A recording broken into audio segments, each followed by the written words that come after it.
What happens when the person sworn to love and protect you becomes your greatest monster?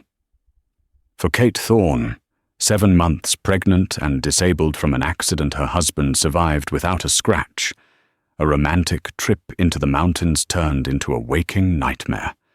He told her he loved her as he drove them deeper into the wilderness. He kissed her forehead just before he stole her phone, her wallet, and her hope, abandoning her to the unforgiving cold. He left her to die. But he made one fatal mistake. In the vast, silent woods, he wasn't the only one there. Someone was watching. The scent of pine and damp earth was supposed to be therapeutic. That's what Marcus had told her, his voice as smooth and convincing as ever. "A few days away from the city, Amy," he'd said, his hand resting on her swollen belly. "Just you, me, and little Junior. The fresh mountain air will do you both good." Kate had wanted to believe him.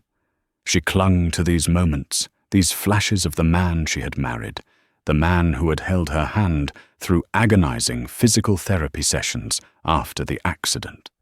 The crash had shattered more than just her left leg. It had fractured her sense of security, leaving her with a permanent limp, a network of scars hidden beneath her clothes, and a reliance on a polished mahogany cane that she hated more than the chronic pain. Marcus had been her rock. He'd driven the car that night, swerving to avoid a deer, he claimed. The car had rolled into a ravine. He'd emerged with a few bruises and a concussion. She had been trapped in the mangled passenger seat for 2 hours before rescue crews could cut her free. In the aftermath, his devotion seemed boundless. He modified their sleek, minimalist home for her, installing handrails she rarely used and a chairlift she refused to acknowledge. He managed their finances, her medical appointments, everything. He had cocooned her in a world of his making, a gilded cage she mistook for a sanctuary. Now, as their luxury SUV climbed higher into the winding roads of the Cascade Mountains, a sliver of unease pricked at her. It was late autumn, and the vibrant golds and reds had faded to a somber brown. A persistent drizzle slicked the asphalt, and fog clung to the dense Douglas firs like a shroud. "Are you sure the cabin is much further?" she asked, her voice quiet. "We're losing the light, and I don't see any other cars."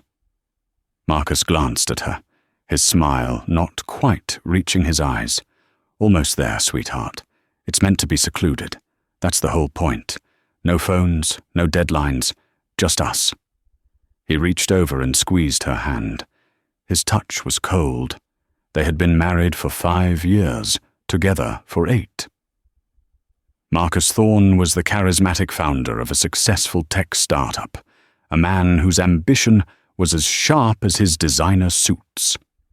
Kate, an art historian, had been drawn to his drive, his confidence, a perfect counterpoint to her quieter, more academic nature.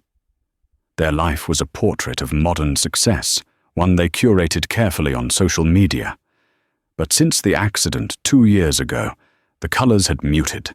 Her world had shrunk, and his had seemed to expand, filled with late-night meetings and business trips she was no longer able to join.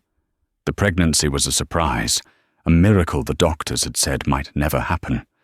For a while, it felt like a bridge back to the way things were. Marcus had been ecstatic, or so he seemed. He'd talked endlessly about legacy, about building an empire for their son. He even took out a new life insurance policy on her. A massive one. "A precaution," he'd explained calmly. "With your condition and the baby on the way, I want to make sure you're both protected, no matter what." It had sounded so responsible, so loving. The SUV turned off the main road onto a gravel path that was barely a road at all. Branches scraped against the windows, the sound like fingernails on glass. The car jostled violently, sending a sharp pain up Kate's leg. She winced, gripping the dashboard. "Sorry about that," Marcus said, though his tone was anything but apologetic. The owner said it was a little rugged. Finally, the path opened into a small, muddy clearing. There was no cabin. There was nothing but the oppressive wall of trees and the deepening twilight. "Marcus, where are we?" Kate's heart began to hammer against her ribs. This wasn't seclusion. This was desolation. He killed the engine, and the sudden silence was deafening, broken only by the patter of rain on the roof. He turned to her, and the mask of the loving husband fell away. The face she saw now was cold, clinical, and utterly alien. "This is as far as we go," he said. His voice was flat, devoid of all emotion. "What do you mean? Where's the cabin?" Panic began to claw at her throat. "There is no cabin, Kate," he stated, as if discussing the weather. He unbuckled his seatbelt. "Get out of the car." The command was so stark, so brutal, it stunned her into silence. She stared at him, trying to find a flicker of the man she loved, a hint of a cruel joke. There was nothing. This was real. The therapeutic trip, the loving words. It was all a lie, a meticulously constructed path leading to this terrible empty place. And as he opened his door and stepped out into the rain, she knew with sickening certainty that her life was about to end. The cold, damp air hit Kate like a physical blow as Marcus pulled her door open. The rain was heavier now, plastering his dark hair to his skull, making his handsome features look sharp and predatory. "I said, 'Get out,'" he repeated, his voice harder this time. Tears welled in her eyes, hot and immediate. "Marcus, what is this? What are you doing? This isn't funny." "Does it look like I'm laughing?" He reached in and unbuckled her seatbelt. His fingers brushed against her pregnant belly, and she flinched as if burned. He grabbed her arm, his grip like steel. "Out, now!" He hauled her from the car. Her bad leg buckled instantly on the uneven, muddy ground. She cried out, stumbling, but he held her up, his strength terrifying. Her mahogany cane was in the back of the SUV, just out of reach. She was completely at his mercy. "Why?" The word was a choked sob. "Marcus, please, the baby." "The baby changes nothing," he said, and for the first time she heard a raw, bitter edge in his voice. "Don't you get it, Kate? This perfect little life. It was a prison. The doting husband, the concerned caregiver. I'm so tired of playing the part." He dragged her a few feet from the car, into the center of the clearing. The mud sucked at her shoes. She was shivering, the thin maternity sweater she wore offering no protection from the biting wind. The accident was supposed to solve everything. He spat, his confession a torrent of venom. "But you just had to survive, didn't you? Strong, resilient Kate. And then this." He gestured dismissively at her stomach. "Another anchor, another chain." The world tilted on its axis. "The accident?"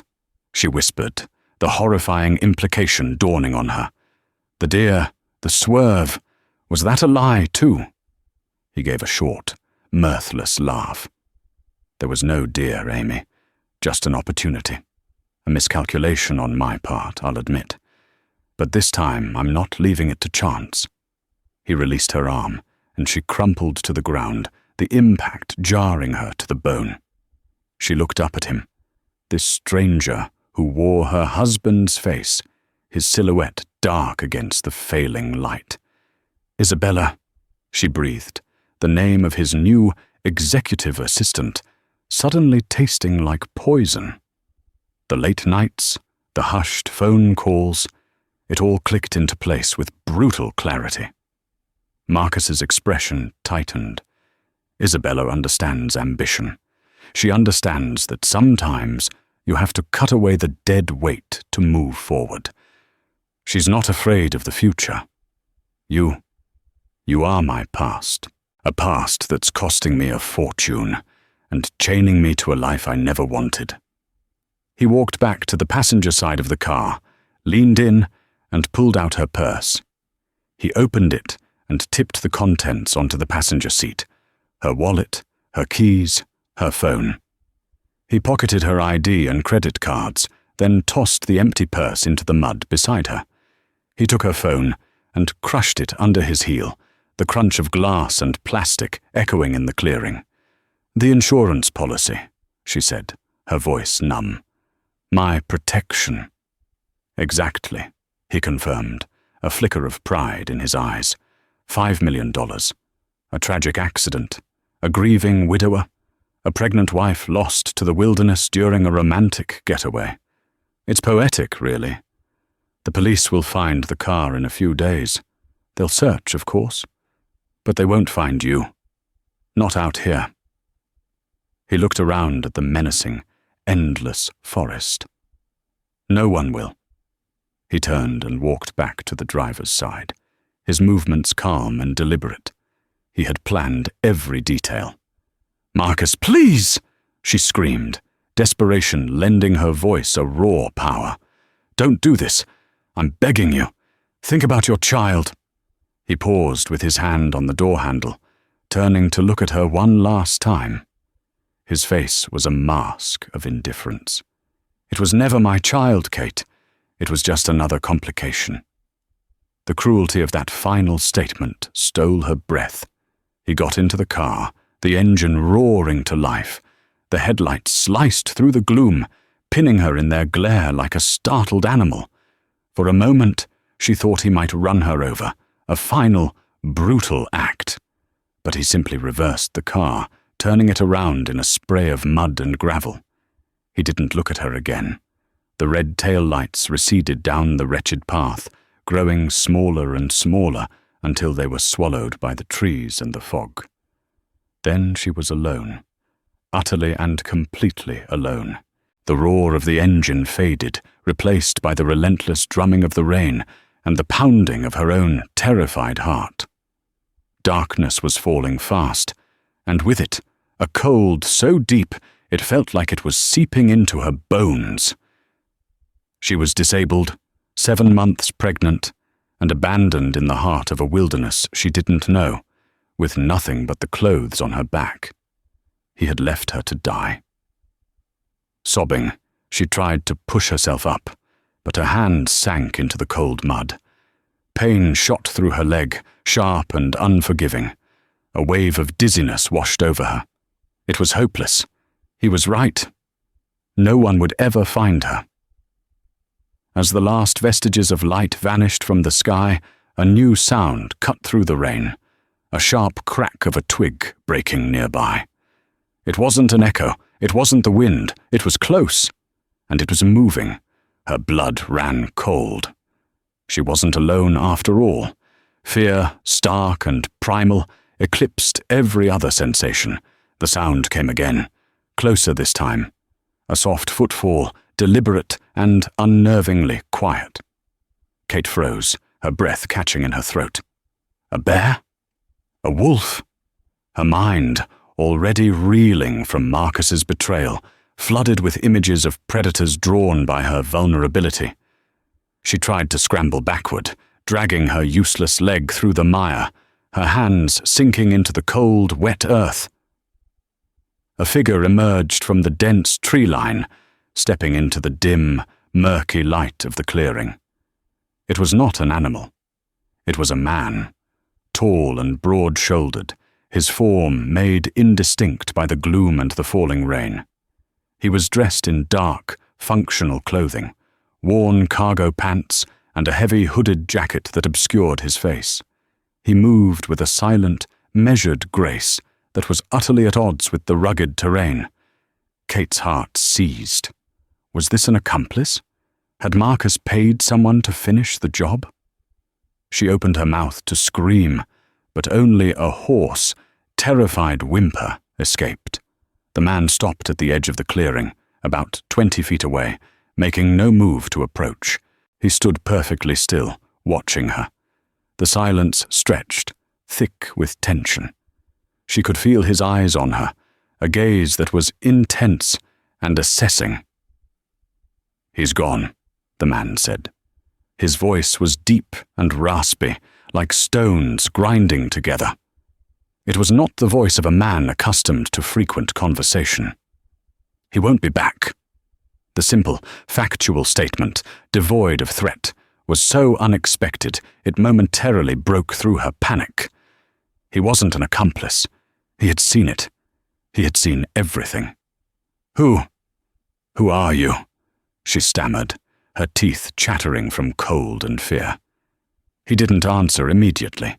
He took a slow step forward, and the hood fell back slightly, revealing a face that was all harsh angles and shadows, dominated by a thick, untrimmed beard, and eyes that seemed to hold a deep, weary sorrow. He looked like a man who had been carved from the wilderness itself. "You need to get out of the cold," he said, ignoring her question. "You and the child. You'll die out here." Hope, fragile and desperate, flickered within her. "Can you help me? Is there a road? A ranger station?" The man shook his head slowly. "The main road is 10 miles from here. You can't walk it. Not like this. There are no rangers this deep in the off-season." He took another step. "My cabin is close. It's warm. It's safe." Her mind raced. Trust a complete stranger who lived like a hermit in the woods? But what was the alternative? To stay here and freeze. To become prey for whatever lurked in the darkness. She looked at the man, truly looked at him, and saw no malice in his eyes. She saw exhaustion, caution, and something else, a flicker of empathy. "Okay," she whispered, the decision made for her by the unforgiving elements. "Okay." He nodded once, as if he'd expected her answer. He crossed the clearing in a few silent strides.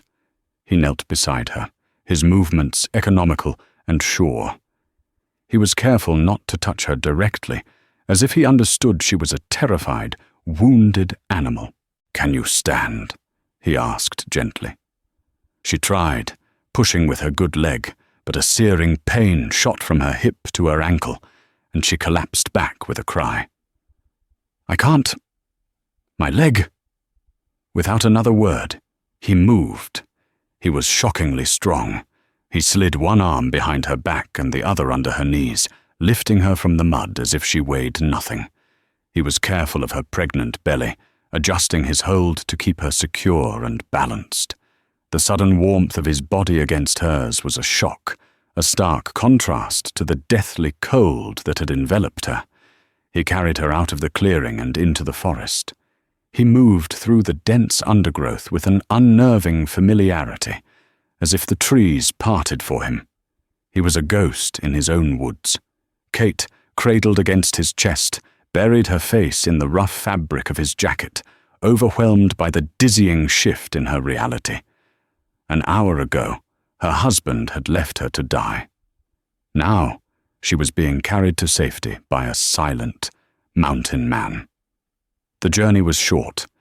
After only a few minutes, they entered another small clearing, this one occupied by a rustic, well-maintained log cabin. A thin curl of smoke rose from a stone chimney, a beacon of impossible hope in the suffocating darkness. He carried her onto the covered porch and pushed the door open with his foot. The inside was a single, large room, dominated by a stone fireplace where embers glowed softly. The air was warm and smelled of wood smoke and dried herbs. The space was Spartan, but clean. A simple bed stood in one corner, a table and 2 chairs in the center, and shelves lined with books and preserved food on one wall. He gently placed her in one of the wooden chairs by the hearth. "Stay," he commanded softly, then turned and stoked the fire, adding logs until a cheerful blaze roared to life, chasing the shadows into the corners. He disappeared into a darker corner of the cabin and returned with a thick wool blanket, which he draped over her shivering shoulders. He then knelt, his movements precise, and began to unlace her mud-caked shoes. His touch was impersonal, clinical, but gentle. "My name is Ethan," he said, finally offering a piece of himself. He looked up, his gaze meeting hers. "You're safe here, Kate." She stared at him, bewildered. "How do you know my name?" "He screamed it," Ethan replied, his voice flat, right before he drove away. The first few days in Ethan's cabin were a blur of sleep, warmth, and a pain that was more than just physical. Ethan was a constant, quiet presence.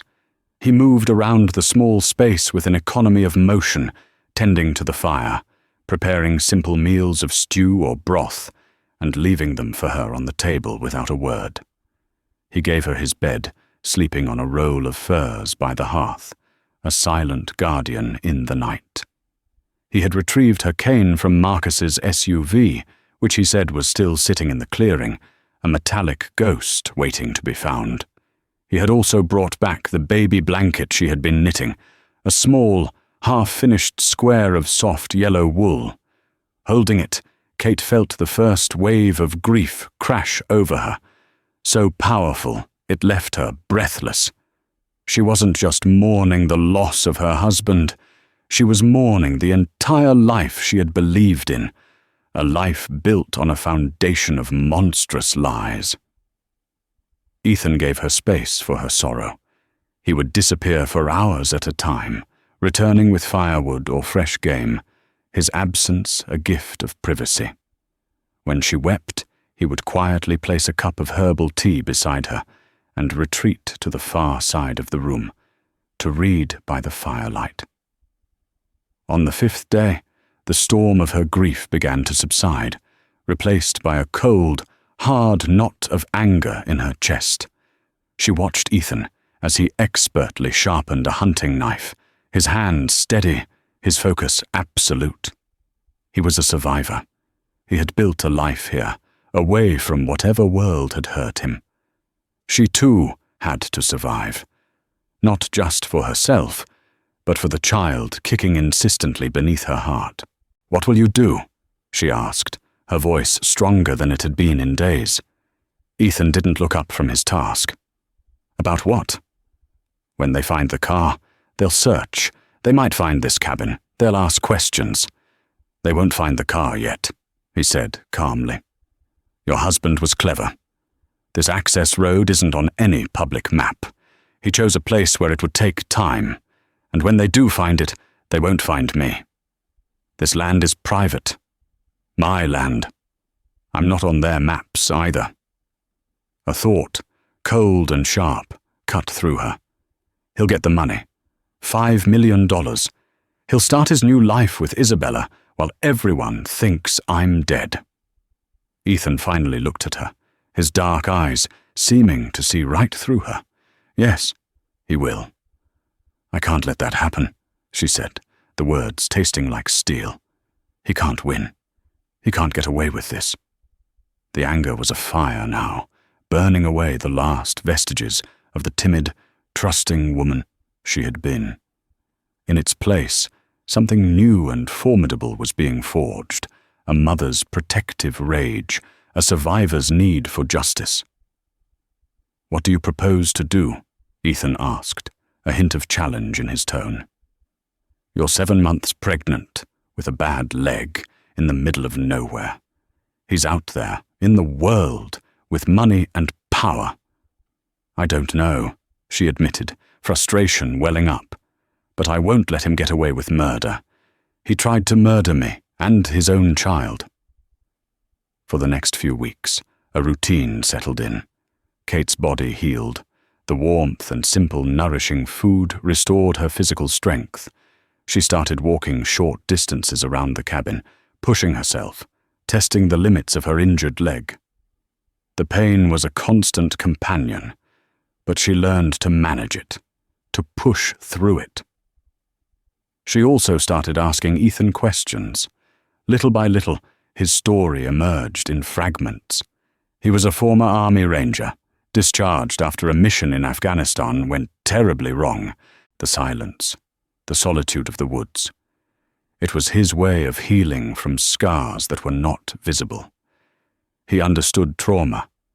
He understood survival. He began to teach her. Not just about the woods, but about a different kind of survival. He showed her how to read a map, how to find pressure points on a body, how to stay calm and think strategically under pressure. He was a patient, methodical teacher. "Your husband's greatest weakness is his arrogance," Ethan told her one evening as they sat by the fire. "He believes he's smarter than everyone else. He believes he's invincible. That's how we'll beat him." 2 months passed. Winter settled over the mountains, blanketing the world in a pristine, silent layer of snow. Kate's pregnancy advanced, her body heavy but strong. Inside Ethan's cabin, a plan began to take shape. A plan for revenge, meticulously crafted in the heart of the wilderness where she was supposed to have died. The day she went into labor, a blizzard was raging outside. Ethan was her rock, his calm presence a steady anchor in the storm of pain. With his guidance, in the warm, fire-lit cabin, Kate gave birth to a healthy baby girl. She looked at her daughter's perfect, tiny face, her dark hair, her determined little frown, and she knew her name instantly. Lily, a flower that could grow and thrive in the most difficult of circumstances. Holding her daughter, Kate felt her resolve solidify into something unbreakable. This wasn't just about revenge anymore. It was about justice. It was about building a future for Lily, a future where the monster who had tried to erase them would pay for every single one of his sins. The victim was gone. A warrior had taken her place. 4 months after Lily's birth, the world outside the Cascades had moved on. The news cycle had briefly covered the disappearance of Kate Thorne, the pregnant wife of tech mogul Marcus Thorne. It was painted as a tragic mystery. Marcus played the part of the grieving husband to perfection. He gave tearful press conferences, his voice cracking as he pleaded for any information. He established a charitable foundation in her name for missing persons. To the public, he was a heartbroken hero. Behind the scenes, he and Isabella were living in the lap of luxury. The $5 million insurance payout had been approved. They moved into a sprawling penthouse apartment overlooking Puget Sound, hosted lavish parties, and made strategic investments. Marcus felt untouchable, convinced his ghost of a wife was nothing more than coyote food. But ghosts can whisper. The first whisper came in the form of an email. It arrived in Marcus's private inbox, bypassing his assistants and firewalls. The sender was an untraceable encrypted address.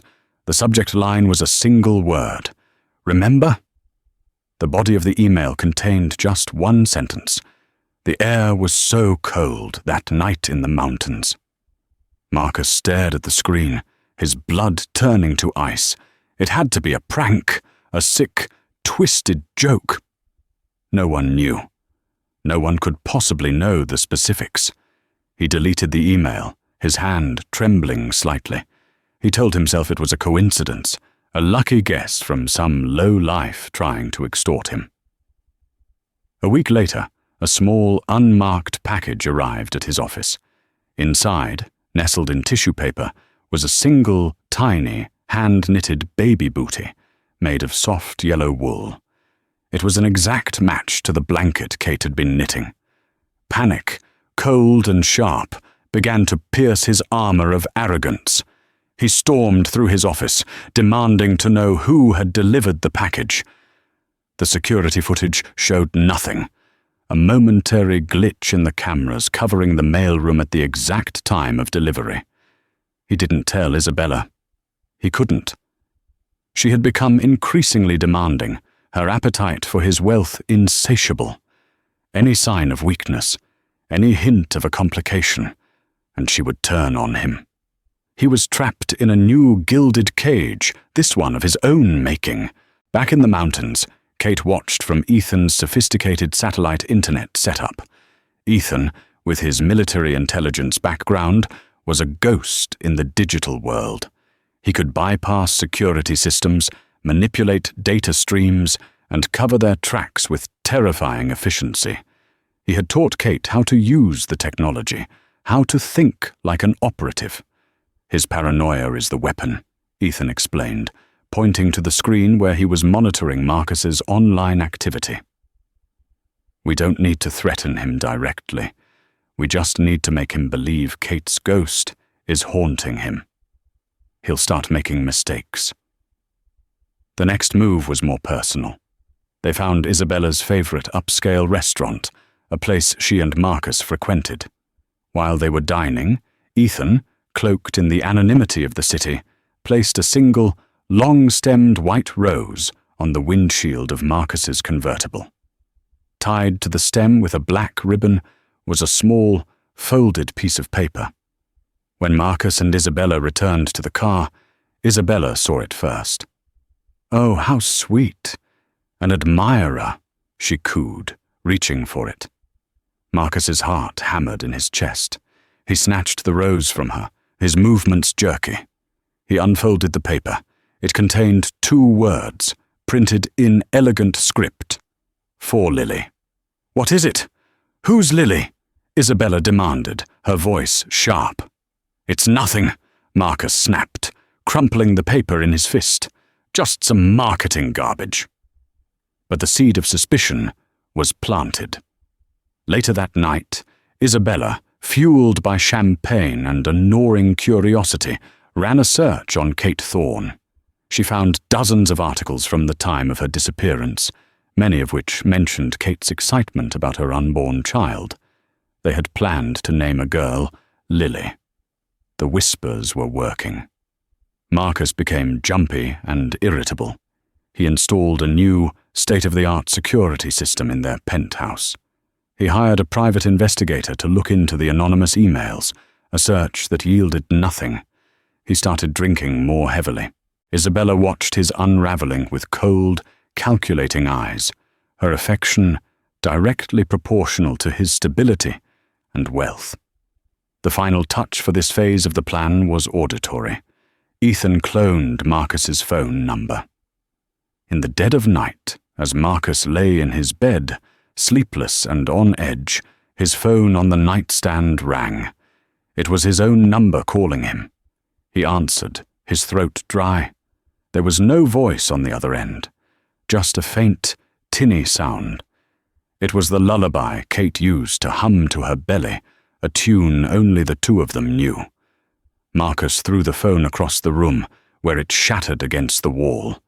He sat bolt upright in bed, gasping for air, his body drenched in a cold sweat. Isabella stirred beside him. "What in God's name was that?" "Nothing," he choked out. "Wrong number." But he knew it wasn't nothing. It was a message. She was out there. Or someone who knew everything was. The perfect crime was coming apart at the seams, and he was beginning to understand that the woman he had left for dead was far more dangerous than he had ever imagined. The psychological torment was having its desired effect. Marcus Thorne, the untouchable tech visionary, was becoming a paranoid recluse. He varied his routes to work, fired his personal driver, and treated every stranger as a potential threat. His work suffered. He was distracted and volatile in board meetings, snapping at his executives and making impulsive, ill-advised decisions. The company's stock, once a darling of the market, began a slow but steady decline. Isabella, who had attached herself to Marcus for the lifestyle his success provided, was growing impatient. The whispers from the grave had not only spooked Marcus, they had made her question the foundation of their entire arrangement. "You have to get a grip, Marcus," she told him one evening, her voice sharp as she surveyed their opulent living room. "People are talking. Our investors are nervous. You look like you haven't slept in a month." "I'm just under a lot of pressure," he lied, pouring himself another large glass of scotch. "This is more than pressure," she countered, crossing her arms. "It started when those things began arriving. The email, the baby shoe. You're hiding something from me." "I'm not hiding anything," he yelled, slamming the glass down on the marble countertop.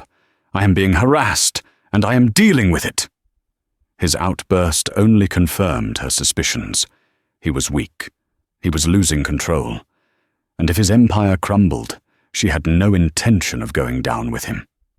Meanwhile, Kate and Ethan escalated their campaign, moving from psychological warfare to financial sabotage. Ethan's skills went far beyond simple hacking. He found a back door into the servers of the Swiss bank, where Marcus had hidden the bulk of the insurance money. They didn't steal it. That would be too obvious and traceable. Instead, they began to move it. Small, untraceable transfers, a few $1,000s wired to a shell corporation in the Cayman Islands. Another small sum converted into cryptocurrency, and then back into cash in a different currency. It was financial death by 1,000 cuts. The transactions were designed to look like Marcus's own sloppy, panicked attempts to hide assets, perhaps due to a gambling debt or a failing business. Simultaneously, they began leaking information. An anonymous tip to a financial journalist about a problematic quarter for Marcus's company, long before the official numbers were released. A carefully worded email to one of his board members from a concerned whistleblower, detailing Marcus's increasingly erratic behavior and questioning his fitness to lead. The leaks were devastatingly effective. The journalist published a scathing article citing unnamed sources close to the CEO, which sent the stock price tumbling further. The board called an emergency meeting, demanding an explanation for his behavior and the company's poor performance. Marcus was trapped in a nightmare. His money was slowly bleeding away from an account he couldn't admit existed. His company was in freefall, and his partners were starting to view him as a liability. He was losing everything he had killed for. He became obsessed with finding the source of his torment. He spent hundreds of thousands of dollars on cybersecurity firms and private investigators, but they were chasing a ghost. Ethan's digital footprint was non-existent. The pressure pushed Marcus to become even more controlling with Isabella. He monitored her calls, tracked her car, and questioned her every move, convinced she might be conspiring against him. His paranoia, which had once been directed at an unseen enemy, was now poisoning the one relationship he had left. For Kate, watching his empire crumble from the safety of the cabin was a cold, satisfying balm on her wounds. This was not just about punishment. It was about dismantling the man, piece by piece, just as he had tried to dismantle her. She had learned his business inside and out, studying his deals, his partners, his vulnerabilities. He built his entire world on a lie, she said to Ethan, her daughter Lily asleep in a makeshift crib nearby. It's only right that we use the truth to tear it all down. The final piece of this phase was designed to sever his last alliance. Ethan created a fake email chain between Marcus's lawyer and a private investigator. The emails, which he accidentally allowed Isabella to discover on Marcus's laptop, detailed a plan to move the majority of his remaining assets into a trust that completely excluded her in the event of his death or incarceration. It was a contingency plan, making it look as if Marcus was preparing to cut her loose. Finding those emails was the last straw for Isabella. His paranoia, his failing business, she could tolerate. But the threat of being left with nothing? That was an unforgivable betrayal. Her loyalty, always a transaction, was officially revoked. She didn't confront him. Instead, she quietly contacted her own lawyer. She was no longer his partner. She was just another shark circling in the bloody water. Marcus Thorne was now truly and completely alone, just as he had left Kate. With Marcus isolated, financially hemorrhaging, and teetering on the edge of a complete mental breakdown, it was time to set the final trap. His empire was in ruins, his mistress was secretly plotting her exit, and his reputation was shattered. All that remained was to secure his conviction, for the crime that started it all, the attempted murder of his wife. "He's a cornered animal now," Kate observed, studying the streams of data on her laptop screen. "He's desperate. He'll do something reckless." "And we will guide his desperation," Ethan added, his voice calm and steady. "We need him back here, back to the scene of the crime. It's the only way to get a confession." The plan was audacious. They would shift from being a ghostly tormentor to a tangible threat. They would become a blackmailer. Using a new encrypted email address, they sent a message to Marcus. This one was different. It was direct, blunt, and terrifyingly specific. Subject: "A walk in the woods. Mr. Thorne, we know what you did on October 27th in the Cascade Wilderness.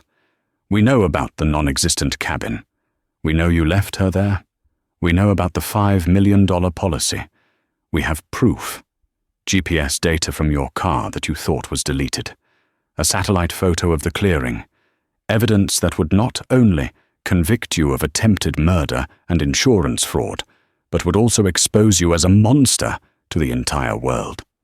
Your life as you know it is over. Unless you buy our silence. $1 million. Cash. Non-sequential bills. Further instructions will follow." As they expected, Marcus didn't go to the police. Admitting he was being blackmailed over his wife's disappearance would be an admission of guilt. His arrogance, even in his diminished state, would not allow him to believe he couldn't handle this himself. He would see it as one final problem to eliminate. He replied with a single word: "When?" The trap was sprung. Kate and Ethan spent the next week meticulously preparing the clearing. This was their stage, and every detail of the final act had to be perfect. Ethan, using his military expertise, set up a perimeter. He concealed small, high-definition, night vision cameras in the trees, all feeding to a secure server. He placed audio recorders, sensitive enough to pick up a whisper, at strategic points. He mapped out approach and escape routes. He had a powerful satellite phone ready to make one single crucial call. He would be nearby, a silent overwatch, armed with a non-lethal tranquilizer rifle. He would not interfere unless Kate's life was in immediate danger. This had to be her victory. Kate prepared herself. Over the past year, she had transformed. The physical therapy Ethan had guided her through had strengthened her leg far beyond what she thought possible. She still had a limp, a permanent reminder, but she no longer relied on her cane. She was physically capable and mentally unbreakable. She practiced her lines, the words she would use to confront the man who had shattered her life, until they were etched into her soul. The final email was sent to Marcus with precise instructions. He was to arrive at the clearing at dusk, exactly 1 week from today. He was to come alone and leave the money in a duffel bag in the center of the clearing. He was warned that he would be watched, and that any deviation from the plan would result in the evidence being sent directly to the Seattle Police Department and the New York Times. "He'll bring a gun," Ethan stated, "not as a possibility, but as a fact. He won't just hand over the money. He'll intend to kill whoever shows up." "I know," Kate said, her gaze steady. "I'm counting on it." The week crawled by. The day of the meeting, a nervous energy crackled in the air of the cabin. Kate dressed in practical, dark clothing. She kissed Lily, who was in Ethan's care, on the forehead. "I'll be back soon, my sweet girl," she whispered. As dusk began to settle, painting the sky in hues of orange and purple, Kate walked to the clearing. She felt no fear, only a cold, crystalline purpose. She took her position, concealed behind a large, ancient cedar tree at the edge of the clearing, the spot where Ethan had first appeared. She activated a small recording device in her pocket, a backup to the other surveillance. Then she waited. Right on schedule, she heard the sound of an engine. Not the luxury SUV, but a rented, nondescript sedan. The car pulled into the clearing, its headlights cutting through the twilight. The engine died, the driver's door opened, and Marcus Thorne stepped out. He looked haggard, thinner, his expensive suit rumpled. In his right hand, he carried a black duffel bag. His left hand was hidden inside his jacket pocket. He was exactly where they wanted him. The trap was set. The monster had returned to his hunting ground. Marcus stood in the center of the clearing, his eyes scanning the oppressive wall of trees. The air was still and heavy. He placed the duffel bag on the muddy ground, his movements tense. "All right, I'm here," he shouted, his voice tight with a mixture of fear and aggression. "I have the money. Show yourself." Silence answered him. The only sound was the whisper of the wind through the pines. He was growing agitated, his head swiveling back and forth. His hand tightened on the pistol concealed in his jacket. From the shadows behind the large cedar tree, Kate stepped out. She didn't speak. She just walked slowly, deliberately, toward the center of the clearing. Her limp was noticeable but didn't slow her. She moved with a confidence that was utterly foreign to the woman he had abandoned here. Marcus stared, his mouth falling open. His face, already pale, turned a ghostly white. He took an involuntary step backward, his eyes wide with disbelief and horror. He looked as if he had seen a ghost. "Kate," he breathed, the name a ragged, incredulous whisper. "No, it can't be. You're dead."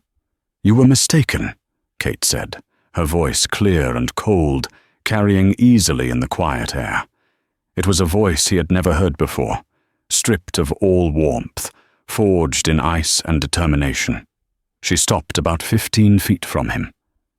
"You're not very good at murder, Marcus." His shock quickly morphed into rage, his mind scrambling to process the impossible. You're the one who's been tormenting me? The emails? My company?" "You built an empire on a lie," she replied evenly. "It only took a whisper of the truth to bring it down. You were always weak, Marcus. Your only strength was my trust, and you burned that to the ground right here in this spot." His face contorted into a snarl. "You bitch! I should have made sure. I should have finished it myself." "Yes, you should have," Kate agreed, a chilling calm in her voice. "And that's your confession?" His eyes darted around wildly. "What are you talking about? It's your word against mine. A crazy woman who faked her own death to ruin me." "Do you really think I came here to have a debate?" she asked. She gestured to the trees around them. "Everything you're saying, Marcus, is being recorded. High-definition video, crystal clear audio. Your confession just now will sound wonderful in court." Panic flared in his eyes. He finally understood. This was not a chance encounter. It was a perfectly executed trap. His hand tightened on the gun in his pocket. "You won't live to see a courtroom?" "Won't I?" Kate took a deliberate step forward. "You came here to kill a blackmailer. So kill me, Marcus. Show the cameras, show the world, exactly who you are. Do it." She was calling his bluff. He was trapped between two impossible choices: surrender and face life in prison, or commit murder on camera. His cornered animal instincts took over. He ripped the gun from his pocket, a sleek, black, semi-automatic, and aimed it at her chest. "You think you've won? I'll kill you. Find those cameras and disappear. I have nothing left to lose." From his hidden position, Ethan raised the tranquilizer rifle, his sights trained on Marcus. His finger rested on the trigger, but Kate held up a hand in a small, prearranged signal. "Wait. You're right. You have nothing left," she said, her eyes locked on his. "But I have everything to live for. I have our daughter, Marcus." The word daughter hit him like a physical blow. "What?" Her name is Lily. She's beautiful, and you will never, ever be a part of her life. She will grow up knowing her mother is a survivor, and her father is a monster who tried to kill them both. That was the final blow. The mention of the child, the living proof of his crime, pushed him over the edge. With a guttural roar of fury and despair, he lunged forward, raising the gun to fire. In that split second, two things happened almost simultaneously. First, the sharp foot of Ethan's tranquilizer rifle cut through the air, and a dart embedded itself in Marcus's shoulder. Second, the piercing wail of police sirens suddenly erupted from the darkness, growing rapidly closer. Marcus's eyes widened in confusion as the sedative hit his system. His finger squeezed the trigger, but his arm was already going numb. The shot went wide, the muzzle flash illuminating the clearing for a terrifying instant before the bullet buried itself harmlessly in a tree. His legs buckled, the gun fell from his limp fingers, and he collapsed into the mud, unconscious. Seconds later, two police cruisers burst into the clearing, their red and blue lights flashing, bathing the scene in a chaotic, strobing light. Officers swarmed out, weapons drawn. Ethan emerged from the trees, his hands raised, and identified himself. Kate stood tall in the center of it all, calm and composed, the flashing lights reflecting in her determined eyes. She was no longer a victim. She was the architect of her own justice.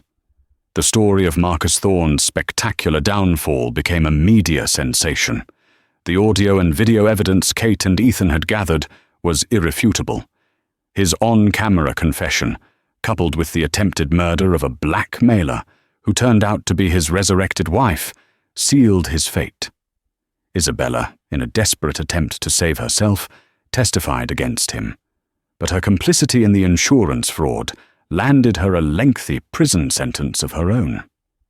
Marcus Thorne was convicted on all charges and would spend the rest of his life behind bars, a fallen tycoon whose greed led him to a cage of his own making.